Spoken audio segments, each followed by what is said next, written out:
Bonsoir et bienvenue à tous dans ce nouvel épisode des Épopées oniriques, une série d'histoires pour dormir où nous explorons ensemble les paysages de l'esprit afin de glisser dans les bras de Morphée en toute sérénité. Ce soir, j'aimerais vous proposer un format un peu différent qui aura pour objectif de vous faire découvrir ou redécouvrir la vie des personnages les plus éminents de l'histoire de l'humanité. Comme le disait Isaac Newton, l'idée ici est de pouvoir monter sur les épaules des géants pour voir plus loin. J'ai donc décidé de commencer cette nouvelle série en explorant les mystères de la vie du polymathe le plus important de la Renaissance italienne, Léonard de Vinci. Nous retracerons ensemble le parcours de sa vie extrêmement prolifique dans une grande variété de domaines, tout en cherchant aussi à explorer le mysticisme auquel il est souvent attaché. Alors, laissez-vous porter par ma voix à mesure que nous voyageons au cœur de la Florence de la Renaissance, en quête des mystères et des secrets que recèle l'atelier de l'artiste, du scientifique et du philosophe Léonard de Vinci. Comme toujours, si vous souhaitez approfondir votre expérience, j'ai mis à votre disposition une puissante séance d'hypnose, entièrement gratuite, que vous pouvez rejoindre directement en cliquant sur le lien présent dans la description de cette vidéo. Elle a été spécialement conçue pour vous aider à vous libérer définitivement des effets négatifs du stress qui ruinent la qualité de votre sommeil ou de votre vie. Pour réserver votre place gratuitement, cliquez dès maintenant sur le lien présent dans la description de cette vidéo.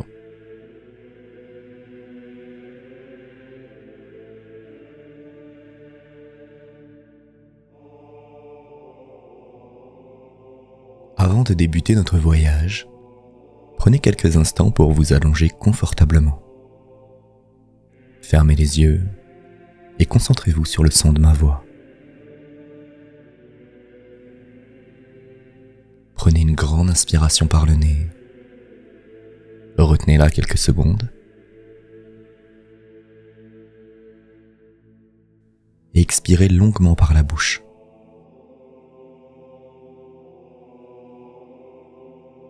Voilà, parfait. À nouveau, prenez une grande inspiration par le nez.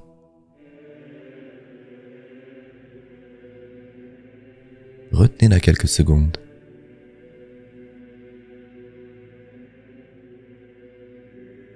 Et expirez longuement par la bouche.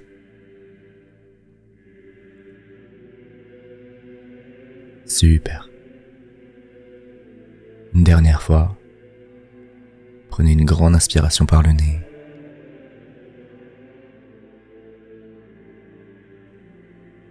Retenez-la encore quelques secondes.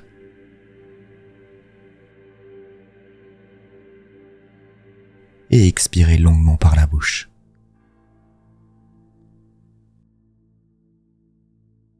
Génial. Vous pouvez déjà sentir votre corps et votre esprit se détendre complètement. Car à partir de maintenant, chaque mot que je prononcerai, mais aussi chaque silence entre mes mots, vous permettra de plonger encore 2 fois plus profondément à l'intérieur de vous. Facilement, sans aucun effort. Vous pouvez laisser votre corps se relâcher et votre esprit se détacher de tous les événements de votre journée. Vous pouvez tout laisser derrière vous. Laissez votre inconscient vous préparer à plonger facilement dans un sommeil profond et réparateur, sans que vous n'ayez absolument rien à faire. Et à mesure que vous explorerez les paysages de votre esprit, à travers cette nouvelle épopée onirique, vous pourrez plonger encore 2 fois plus profondément. Maintenant. Car peu importe le lieu ou l'époque que vous vous apprêtez à explorer, vous ne serez jamais seul, et ma voix vous accompagnera. Alors vous pouvez vous détendre encore 2 fois plus. Maintenant. Voilà, parfait.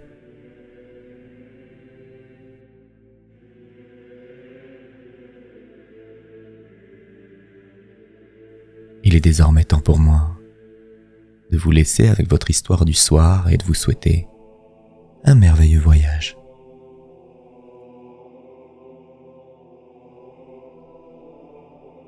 Dans l'air vibrait une promesse de renouveau, alors que l'Europe se dépouillait lentement de l'obscurité du Moyen-Âge pour revêtir les couleurs éclatantes de la Renaissance. C'était une époque de redécouverte des anciens savoirs, un moment où l'humanité semblait reprendre son souffle, avide de connaissances, d'art et de beauté.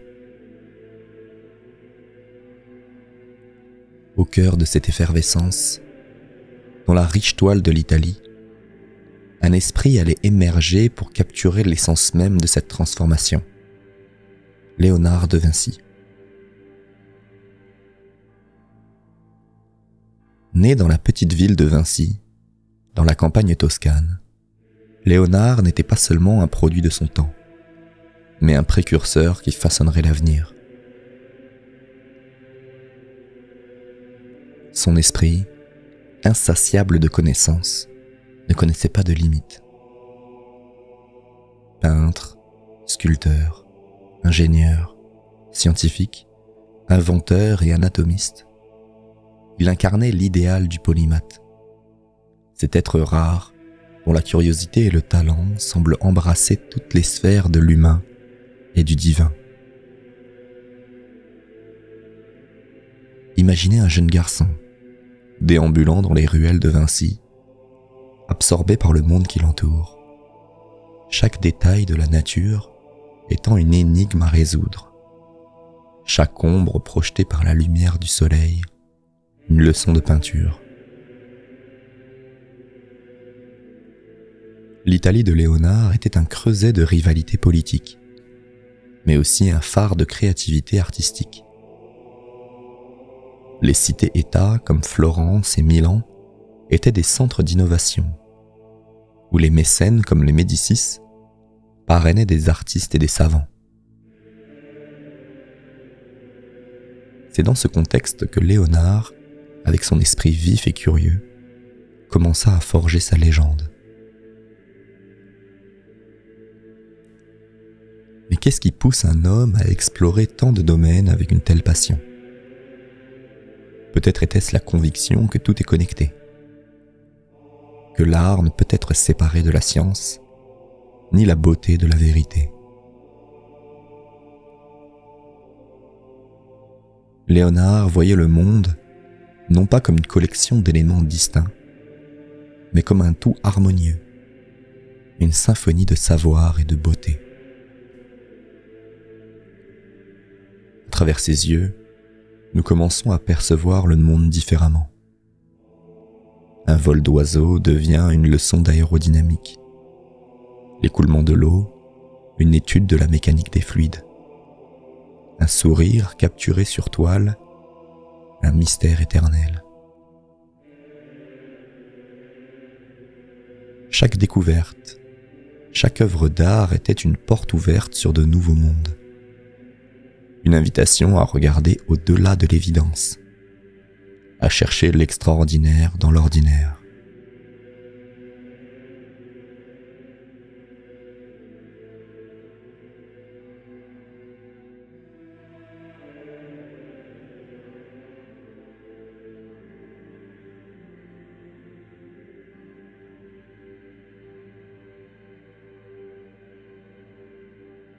Dans le giron de la Toscane, là où les collines ondulent comme des vagues sous un soleil éclatant, le jeune Léonard ouvrait ses yeux au monde. Né en 1452, dans l'étreinte rustique de Vinci, entre les bras des vignobles et des oliveraies, Léonard de Vinci était le fils illégitime de Ser Piero, un notaire, et de Catarina, une paysanne. Cette naissance, loin des privilèges et des lignées aristocratiques, pourrait sembler être un début modeste. Pourtant, à travers cette simplicité, Léonard trouva une toile vierge sur laquelle inscrire sa destinée. La campagne toscane, avec ses mystères et sa beauté brute, fut le premier maître de Léonard. Ici, dans l'interaction intime avec la nature, il apprit à observer, à questionner et à rêver. Chaque élément, de la forme d'une feuille à la structure d'un oiseau prenant son envol, était un sujet d'étude, une énigme à déchiffrer. C'est dans ce cadre que se développa sa fascination pour le monde naturel, un thème récurrent tout au long de sa vie et de son œuvre. L'éducation de Léonard, bien que non formelle dans le sens académique, était profondément enracinée dans les arts et les sciences disponibles à l'époque. Sous le toit paternel, il eut accès à une éducation libérale, apprenant les bases de la lecture, de l'écriture, de l'arithmétique, ainsi que les premiers principes de la musique et de l'art. Cette éducation, bien que fragmentaire, alluma en lui le feu de la curiosité, poussant Léonard à poursuivre un apprentissage autodidacte tout au long de sa vie. C'est dans cette période formative que le jeune Léonard commença à manifester son talent pour l'art. Ses premiers dessins, capturant avec précision et délicatesse les détails du monde naturel, révélèrent une aptitude exceptionnelle. C'était comme si, à travers ses yeux, la nature elle-même prenait la parole. Chaque œuvre devenant une célébration de la beauté et de la complexité de la création.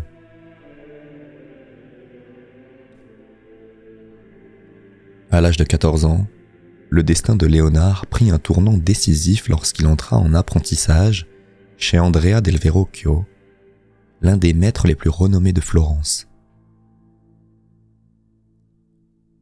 Ce changement de décor, de la campagne toscane à l'effervescence de Florence, marqua le début de sa véritable formation en tant qu'artiste.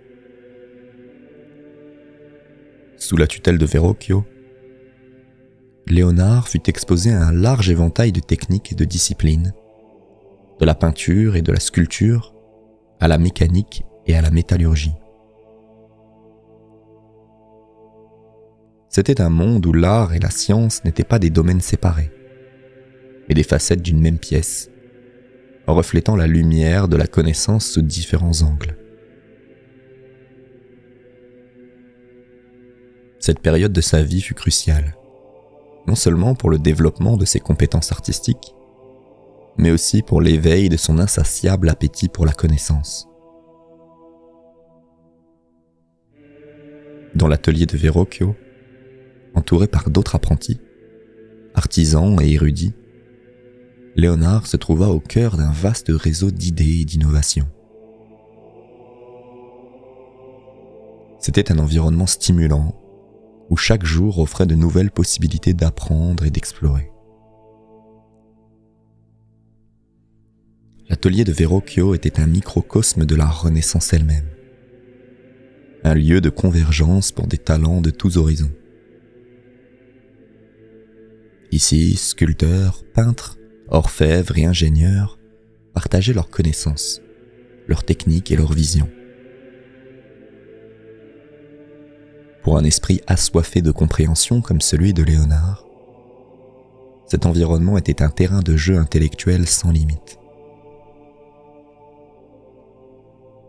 Cette période de formation intense forgea non seulement sa technique artistique, mais aiguisa également son esprit analytique, lui apprenant à voir au-delà de la surface des choses. Ce qui distinguait Léonard de ses contemporains était sa capacité à observer le monde avec une acuité exceptionnelle. Il ne se contentait pas de reproduire fidèlement la nature, il cherchait à en déchiffrer les codes. Dans les marges de ses carnets, entre les esquisses d'une aile ou le profil d'un visage, on trouve des notes sur la façon dont la lumière se réfracte dans l'œil, sur la dynamique des tourbillons d'eau. Ces observations, qui pourraient sembler disparates au premier regard, étaient des pièces d'un puzzle que Léonard rassemblait dans son esprit, cherchant à comprendre les principes sous-jacents qui unifient le monde naturel. L'un des moments déterminants de son apprentissage fut sa participation à la réalisation du baptême du Christ, une œuvre de Verrocchio. Léonard y peignit l'ange tenant le manteau de Jésus. Et la légende raconte que Verrocchio, ému par la beauté et la maîtrise technique de cet ange, jura de ne plus jamais peindre, reconnaissant le talent surpassant de son élève. Qu'il s'agisse d'une anecdote embellie ou d'un fait historique, cette histoire symbolise le passage de témoin entre le maître et l'apprenti, marquant l'émergence de Léonard, non plus comme un élève, mais comme un artiste à part entière. Cependant, pour Léonard, l'art n'était pas une fin en soi, mais un moyen d'explorer les vastes territoires de la connaissance. Chaque commande, chaque projet était une occasion de questionner, d'expérimenter et de pousser les limites de ce qui était connu. Son passage dans l'atelier de Verrocchio lui offrit les outils et la confiance nécessaires pour entreprendre ce voyage.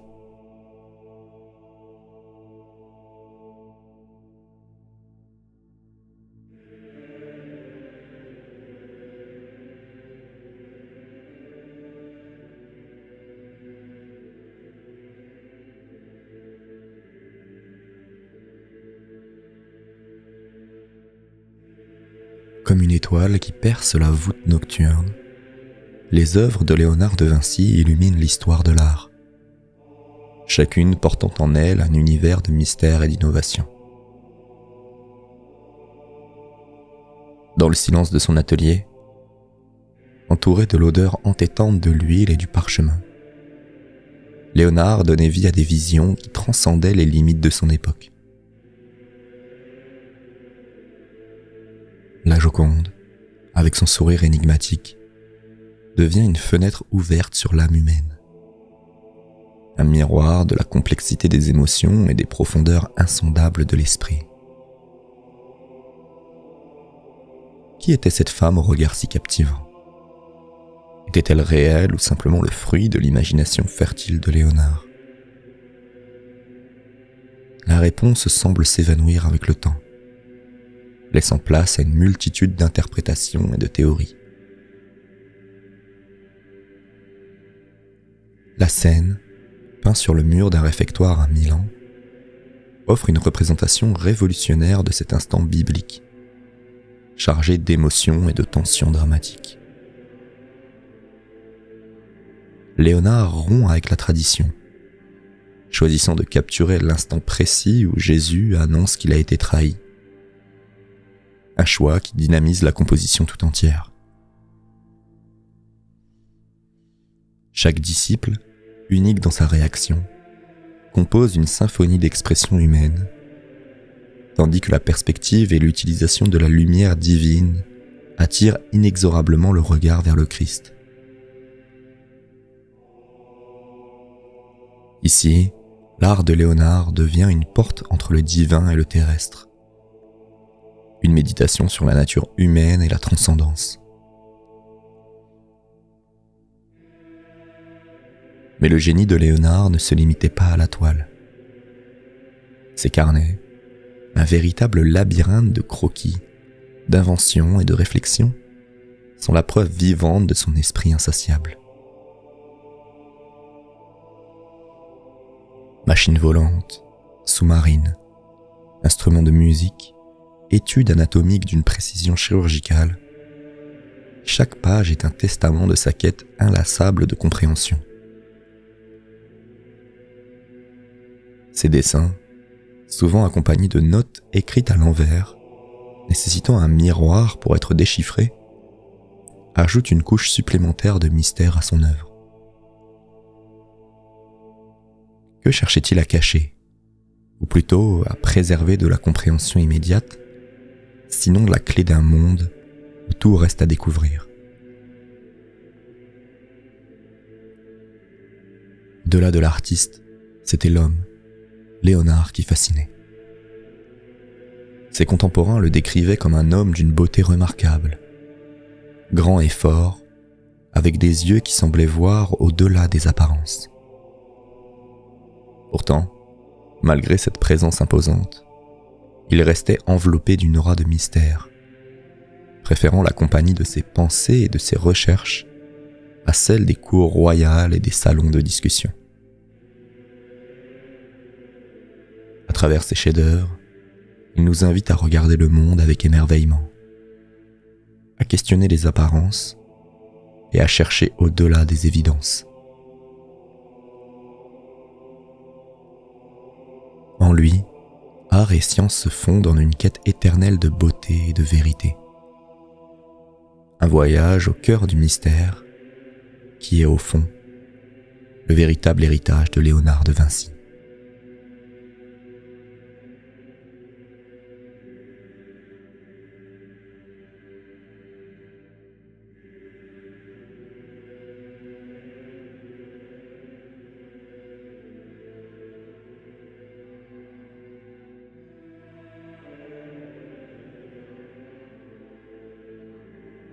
Dès l'aube, avant que le monde ne s'éveille, Léonard de Vinci était déjà plongé dans ses rêves éveillés, entouré de ses précieux carnets.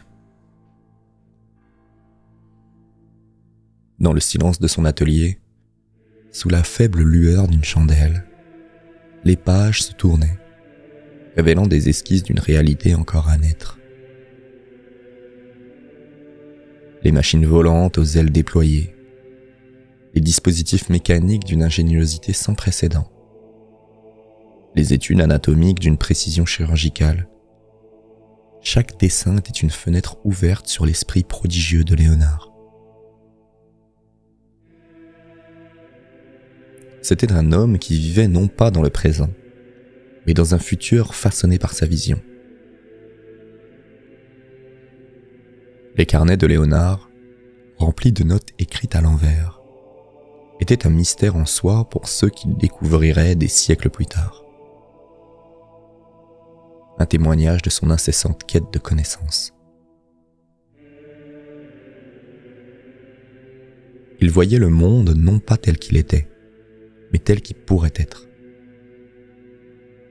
Ses inventions, allant des ponts mobiles aux engins de guerre, des scaphandres aux parachutes, étaient des preuves de sa capacité à transcender les limites de son époque. Parmi ses inventions, certaines, comme l'hélicoptère ou le char d'assaut, ne verraient la lumière du jour que des siècles après sa mort. Cependant, leur simple conception au XVe siècle était une prouesse qui démontrait une compréhension profonde des lois de la physique, de l'ingénierie et de l'aérodynamisme, bien avant que ces domaines ne soient formellement établis. Mais Léonard ne s'arrêtait pas aux inventions mécaniques. Ses études sur le corps humain, réalisées à travers des dissections, pratiques à la fois controversées et dangereuses à son époque, révolutionnèrent la compréhension de l'anatomie. Ses dessins du corps humain, d'une précision inégalée, étaient non seulement des œuvres d'art, mais aussi des contributions majeures à la science médicale. La passion de Léonard pour l'anatomie n'était pas motivée par la simple curiosité ou le désir de perfectionner son art. Elle était alimentée par une conviction profonde que pour imiter la nature, il fallait d'abord la comprendre. Ses études anatomiques, allant du fonctionnement des muscles et des nerfs à la structure du cœur et des organes internes, étaient des explorations du miracle de la vie elle-même. À travers ses codex, Léonard nous parle, non seulement en tant qu'artiste et inventeur, mais en tant que visionnaire. Un homme qui a osé rêver au-delà des limites de son temps. Dans son éternelle quête de savoir, il nous rappelle que la véritable innovation naît à la frontière de l'imaginaire et de la réalité. Un lieu où il a élu domicile et d'où il continue de nous inspirer.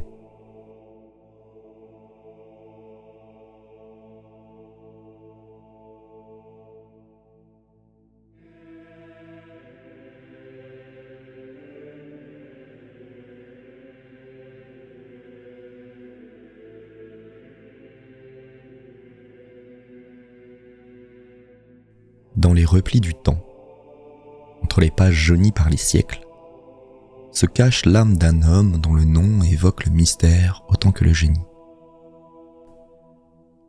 Léonard de Vinci fut aussi insaisissable dans sa vie personnelle qu'il le fut dans ses œuvres.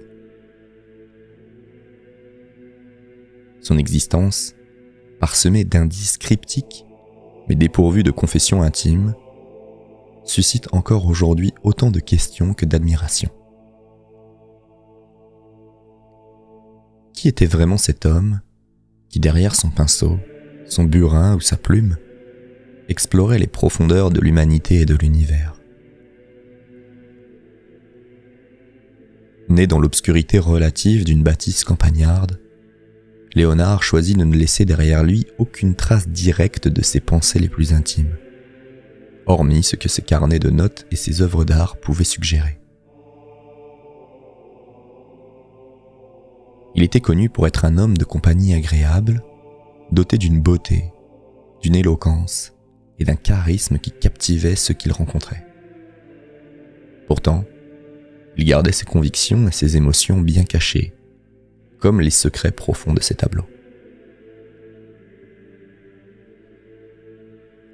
Léonard vivait dans un monde où ses passions pour l'art, la science et la nature définissaient chaque instant éveillé. Mais ces mêmes passions le rendaient parfois distant, perdu dans les labyrinthes de son propre esprit. Il formait des liens profonds avec quelques élus, tels que ses élèves et certains mécènes, mais même ces relations étaient voilées d'un certain mystère, laissant peu de place à la connaissance véritable de ses désirs et de ses peurs. Son écriture miroir, une technique où les lettres sont inversées comme dans un reflet, est souvent citée comme un symbole de sa nature énigmatique. Était-ce une méthode pour protéger ses inventions? Une habitude née de sa gaucherie? Ou le reflet d'un esprit qui, même dans l'expression la plus banale, ne pouvait s'empêcher de défier la norme?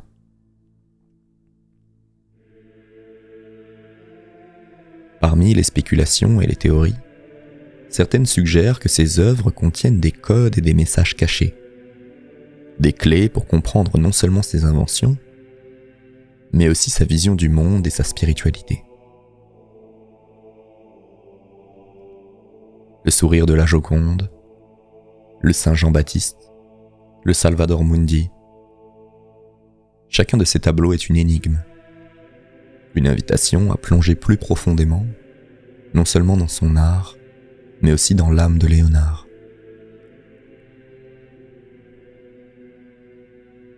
À travers les siècles, sa vie et son œuvre continuent d'intriguer, de fasciner et d'inspirer, nous rappelant que le véritable génie réside peut-être dans la capacité à embrasser le mystère de l'existence, à poser plus de questions que l'on ne trouve de réponses.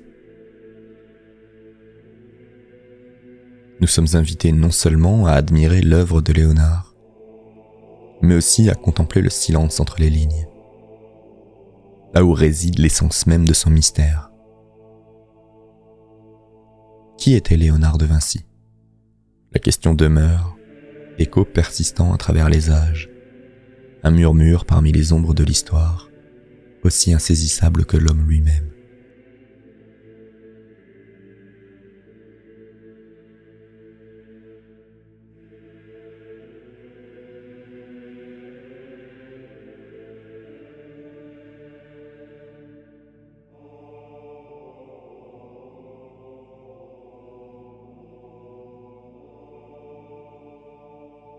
L'héritage de Léonard de Vinci, tissé dans la toile même de l'histoire, dépasse largement le cadre de ses peintures mondialement célèbres ou de ses inventions non réalisées de son vivant.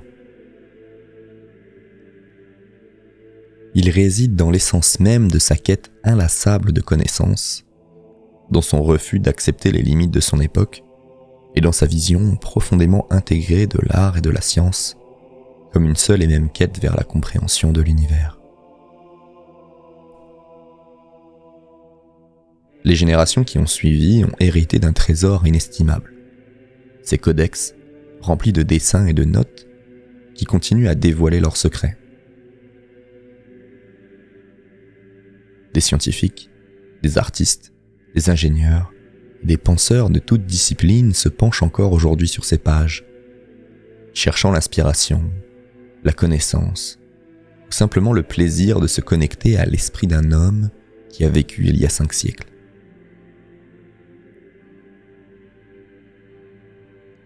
L'impact de Léonard sur l'art est incommensurable. Il a redéfini le rôle de l'artiste, non plus seulement comme un artisan, mais comme un créateur de beauté, un observateur de la nature, et un innovateur sans cesse en quête d'expérimentation. Ces techniques, comme le sfumato, permettant de créer des transitions douces entre les couleurs, et ses études sur la perspective ont influencé d'innombrables artistes, façonnant le cours de l'art occidental. Sur le plan scientifique, ces visions anticipatrices de machines volantes, de véhicules et d'outils mécaniques semblent presque prophétiques. Bien que nombre de ces inventions soient restées sur papier de son vivant, elles ont posé les bases de futurs développements en ingénierie, en aéronautique et même en robotique. L'étendue de son génie, explorant des domaines aussi variés que l'anatomie, la botanique et la géologie, continue de stupéfier et de motiver la recherche interdisciplinaire. Mais au-delà des contributions tangibles, c'est peut-être dans la philosophie de Léonard que réside son héritage le plus puissant. Sa vie nous enseigne l'importance de la curiosité insatiable, de la persévérance face à l'échec et de la vision holistique du monde. Dans chaque ligne tracée par sa main, dans chaque observation notée à l'envers dans ses journaux, réside un appel à voir au-delà des apparences, à chercher l'unité dans la diversité et à comprendre notre place dans l'univers. Son héritage est la reconnaissance que même des siècles après sa mort, Léonard de Vinci reste une source d'inspiration intarissable. Son œuvre est un phare pour ceux qui, dans un monde de spécialisation croissante, aspirent encore à l'idéal de la Renaissance, à l'homme universel, capable d'embrasser et de connecter les multiples facettes du savoir. Dans un monde en quête de solutions aux défis complexes, son approche intégrée, sa curiosité sans limite et sa foi inébranlable dans le potentiel humain offrent un guide. L'héritage de Léonard de Vinci, loin d'être un simple chapitre de l'histoire, est une lumière qui continue de briller, nous montrant la voie vers un avenir où l'art et la science marchent main dans la main, vers la découverte de nouveaux mondes, tant à l'extérieur qu'à l'intérieur de nous-mêmes.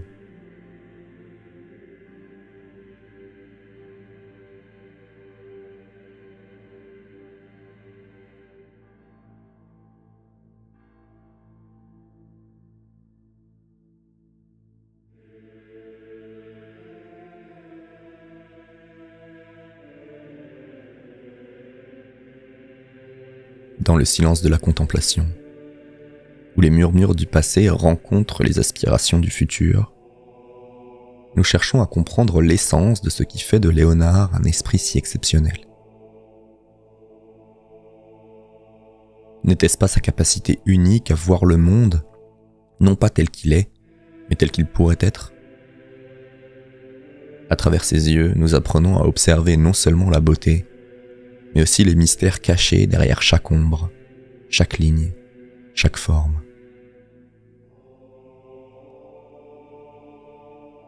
Léonard de Vinci, en son essence, était un pont entre le monde visible et l'invisible, entre le concret et le potentiel. Sa vision du monde, où l'art et la science ne font qu'un, nous rappelle que chaque question possède de multiples réponses, et que chaque réponse peut ouvrir la porte à de nouvelles questions.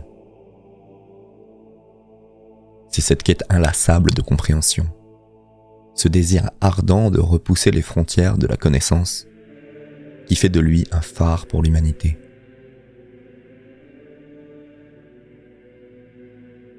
Mais que signifie suivre l'exemple de Léonard dans notre monde moderne ?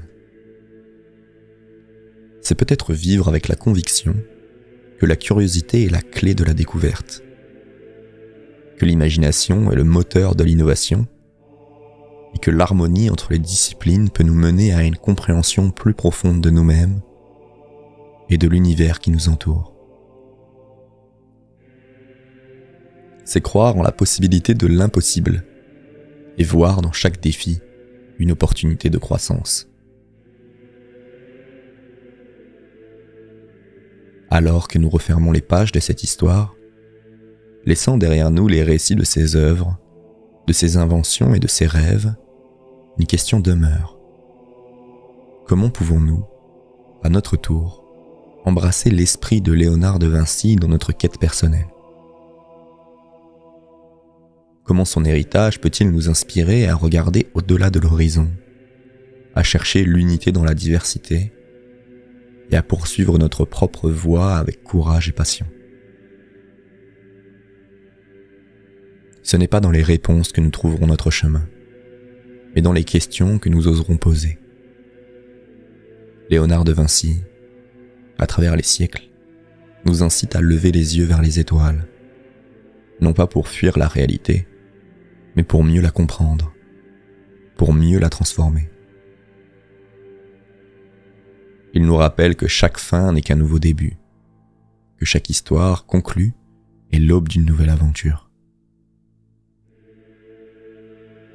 Dans l'esprit d'un maître, nous trouvons non pas une destination, mais un voyage éternel, un appel à explorer les profondeurs de notre propre créativité et curiosité. Et c'est avec cette pensée que nous concluons notre voyage à travers la vie de Léonard de Vinci, non pas comme une fin, mais comme une invitation à poursuivre notre propre quête d'excellence, guidée par l'étoile de son génie.